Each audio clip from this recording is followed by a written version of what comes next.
frère Branham raconte. Yeah! Salut les amis.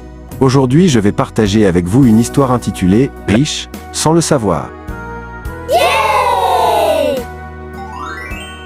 Il y a quelque temps, aux États-Unis, une vieille femme vivait dans une pauvreté extrême. Elle n'avait plus rien, plus de nourriture, plus de meubles, rien d'autre que sa solitude et une foi discrète dans une vie meilleure. Les voisins, émus par son état misérable, alertèrent une organisation philanthropique afin qu'elle reçoive de l'aide. Quand des volontaires vinrent lui rendre visite, ils découvrirent une scène bouleversante, déplorable, affamée, affaiblie, sans le moindre confort. Curieux, les bienfaiteurs lui demandèrent si elle avait de la famille. Elle répondit avec fierté qu'elle avait un fils, un homme d'affaires établi en Inde. On lui demanda alors pourquoi ce fils, apparemment prospère, ne s'occupait pas d'elle.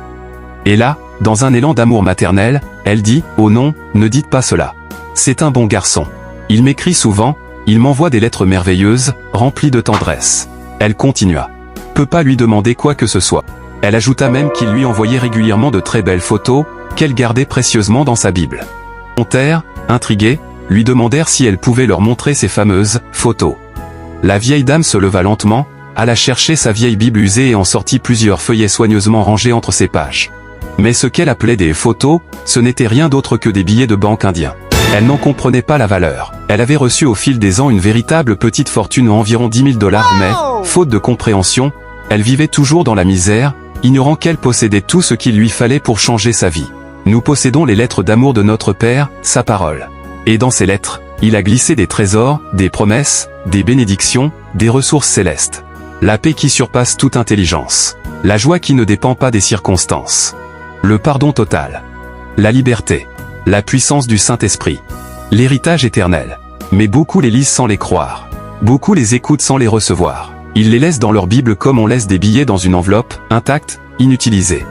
Vous êtes riche, mais le savez-vous? La table est dressée. Le banquet est prêt. Jésus a tout payé. Tout est là, à portée de main. Pourquoi rester affamé? Pourquoi vivre dans la misère spirituelle, quand l'abondance est en Christ? Aujourd'hui, il vous suffit d'ouvrir la lettre, de croire ce qu'elle dit, de recevoir ce don, de laisser Dieu vous remplir, vous transformer, vous sauver.